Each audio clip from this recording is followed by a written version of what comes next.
สวัสดีค่ะพ่อแม่พี่น้องสวัสดีFCทุกท่านเนาะค่ะบ่ว่าจะเป็นFCเก่าFCใหม่เนาะค่ะที่เขามารับชมรับฟังในทางช่องของเจตาพารวยเนาะในทางช่อง YouTube ค่ะ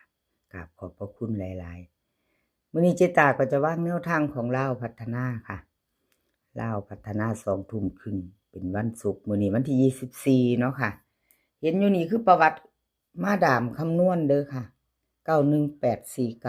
ของมาดามคำนวณดารามาดามคนสวยรวยนำใจ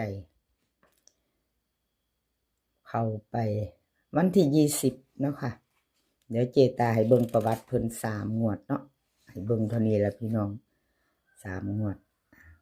รูดไปวันที่22ก็บ่เป็นหยังค่ะเจตาให้กำลังแรงใจคือเก่าเด้อค่ะมาดามคำนวณเป็นกำลังใจให้กันและกันเหมือนเดิมเนาะค่ะมีเขามีหลุดเป็นเพียงแนวทางเนาะเลขทุกตัวเอามาวางเพื่อเป็นแนวทางโปรดใช้วิจารณญาณในการรับชมเป็นอย่างสูงเนาะค่ะรับชมรับฟังพิจารณาเอาแนวทางเนาะค่ะเป็นเพียงแนวทางกราบขอโทษขออภัย FC แทนมาดามคำนวณเนาะค่ะ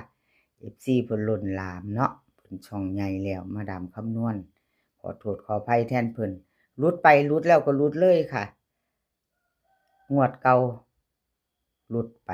งวดใหม่มาแล้วค่ะงวดใหม่มาแล้วมาลุ้นใหม่ไปต่อกับมาดามคนสวยรวยนำใจเนาะค่ะมาไปใหม่ไปต่อมื้อแลงวันที่24เป็นวันศุกร์ค่ะมาลุ้นกันใหม่กับมาดามคำนวณเนาะค่ะลาวพัฒนามาดามคำนวณเพิ่นให้มาค่ะวิ่งรูด8กับ0 2ตัวค่ะ4หาง8485 0405เบิ้ล88กับ00ค่ะ3ตัวค่ะ3ตัว804 805 880ค่ะวิ่งรูดเพิ่นล่องที่8เด่น0เด้อค่ะของมาดามคำนวณเด่น0ตัวเดียวค่ะ2ตัว2หางค่ะเพิ่นเน้นให้มา04กับ05ค่ะตัว3ตัวนี้เพิ่นเน้นมา2หางค่ะ804 805มื้อนี้วันศุกร์เด้อค่ะพี่น้องอย่าลืมมาเลขเบิ่นวันศุกร์ลาวพัฒนา8800เนาะอะไรก็เกิดขึ้นได้เนาะค่ะเด่น0ตัวเดียววิ่งรูดของมาดามคำนวณเนาะค่ะคนสวยรวยน้ำใจมาดามคนสวยแคปหน้าจอค่ะใครจะไปต่อกับมาดามคำนวณเนาะค่ะแคปหน้าจอแล้วไปต่อค่ะแคปหน้าจอแล้วไปต่อ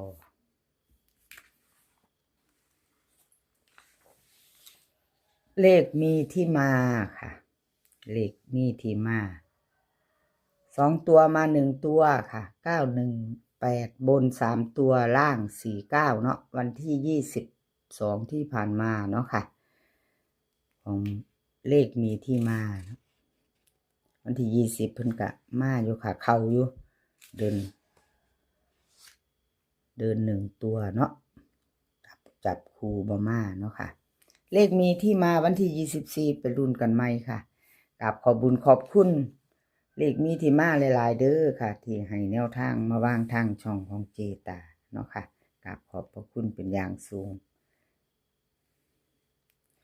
มาลุ้นกันใหม่ค่ะมื้อแลง2 ทุ่มครึ่งกับลาวพัฒนาเลขมีที่มาลาวพัฒนาวิ่งรูดเพิ่นให้มา5กับ7ค่ะ5กับ7 2ตัว4หาง58 78 50 70เบิ้ล55กับ77ค่ะ3ตัว3หาง578 570 557ค่ะวิ่งรูดเพิ่นล่องหาเด่น7 2ตัวนี่เด่นเน้น78กับ70ค่ะ3ตัวเน้น2หาง578 570ค่ะเอาแคปหน้าจอค่ะใครจะไปต่อกับเลขมีที่มาเนาะแคปหน้าจอวัยรุ่นกันมือแรงค่ะลาวพัฒนา2 ทุ่มครึ่งเนาะแคปหน้าจอ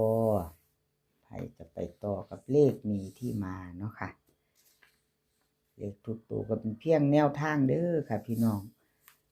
รับชมรับฟังเป็นเพียงแนวทางรุดได้มาได้เนาะค่ะรุดได้มาได้ถ้ามาถ้าเขาถ้ามา2 ตัว3 ตัวก็ดีใจเนาะสุขมันเนาะพี่น้องถ้ายังตามยังถ้ายังตามอยู่เนาะถ้ามันเข้ามันได้ดีใจคันบ่เข้าก็กราบขอโทษขออภัยเนาะครับพี่น้องถ้าบ่เข้าก็กราบขอโทษขออภัยแคปหน้าจอค่ะเราไปต่อค่ะไปต่อกับเลขลับนางฟ้าค่ะไปต่อกับเลขลับนางฟ้าวันที่24เป็นมื้อนี้เนาะค่ะวันศุกร์เลขลับนางฟ้า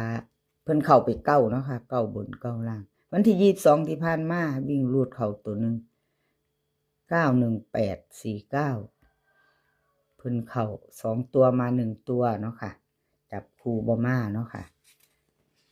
จับคู่ไม่มานี่ประวัติของเพิ่นเนาะค่ะก็ให้เบิ่งประวัติ2-3 งวดเนาะค่ะให้เบิ่งเลขลับนางฟ้ามาไปลุ้นกันใหม่ค่ะไปต่อใหม่เนาะกับขอบคุณขอบคุณหลายๆค่ะเลขลับนางฟ้าที่ให้แนวทางมาว่างทางช่องของเจตาเนาะค่ะกับขอบพระคุณเป็นอย่างสูงเลขลับนางฟ้าลาวพัฒนาค่ะวิ่งรูดเพิ่นให้มา6 กับ 8 2 ตัว4 หางค่ะ6989 6080เบิ้ลจะมี6688 3 ตัวนี้3 หางค่ะ689 680 668เลขวิ่งรูดเพิ่นล่องที่6เด่น8เด้อค่ะ2 ตัวเน้น2 หาง8980 3 ตัวเน้น2 หาง689 680ค่ะแคปหน้าจอค่ะใครจะไปต่อกับเลขลับนางฟ้าเนาะค่ะใครจะไปต่อแคปหน้าจอไปต่อกับเลขลับนางฟ้ารุ่นกันใหม่มื้อแรกเนาะค่ะเป็นวันศุกร์สายวิ่งสายรูดค่ะเลขลับนางฟ้าแล้วก็เบิ้ลเนาะค่ะ6688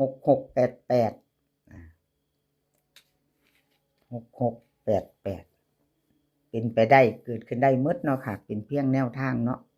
วันศุกร์เราเล่าพัฒนากับมักมาอยู่ดีพี่น้องวันศุกร์เอาไปต่อค่ะไปต่อกันเนาะ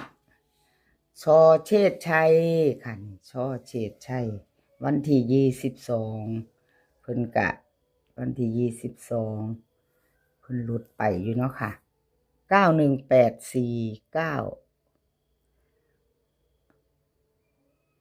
เอาช่อเช็ดชัยเพิ่นบ่ได้หลุดเด้นี่พี่น้องช่อเช็ดชัยเพิ่นเข้าอยู่เจตาเจ้าก็ได้เนาะเซอร์ไพรส์บ่8118ค่ะช่อเช็ดชัยโอ้ยเนาะเดี๋ยวมาร์กสีแป๊บนึงเนาะพี่น้องเนาะอ้าวบ่ผิดบ่แม่นเจตาตัวนี่โอ้ยขอโทษขออภัยหลายๆของเพิ่นเข้าอยู่มาว่าของเพิ่นหลุดได้จังได๋เจตาเจ้าว่าติอ้าวขอโทษขออภัยเป็นอย่างสูงเนาะค่ะมึงบ่ทั่วบ่เจ้าว่าติขออภัยหลายๆค่ะบ่เป็นหยังมาแล้วนี่ค่ะเจตาก็ได้เนาะเจ้าบ่ผิดก็บ่แม่นล่ะติลืมไปเบิ่งบ่ทั่วพี่น้อง เอามาเขียนแล้วลืมมากให้เพิ่นวันนี้แม่ขอโทษขออภัยหลายๆชอเชษชัยค่ะ8118บน2ตัวเนาะแล้วก็เข้าไปชอเชษชัยหนุ่มน้อยหน้ามนคนรูปหล่อเนาะค่ะหนุ่มน้อยหน้ามนคนรูปหล่อเพิ่นเข้าอยู่เพิ่นก็สิเพิ่นได้เป็นพระเอกตัวเพิ่นคนรูปหล่อเนาะมีซีเซียนกับเพิ่นเข้าเด้แนวทางเพิ่นมาเนาะเพิ่นได้เป็นพระเอกตัวรูปหล่อช่อเฉดชัยเนาะค่ะ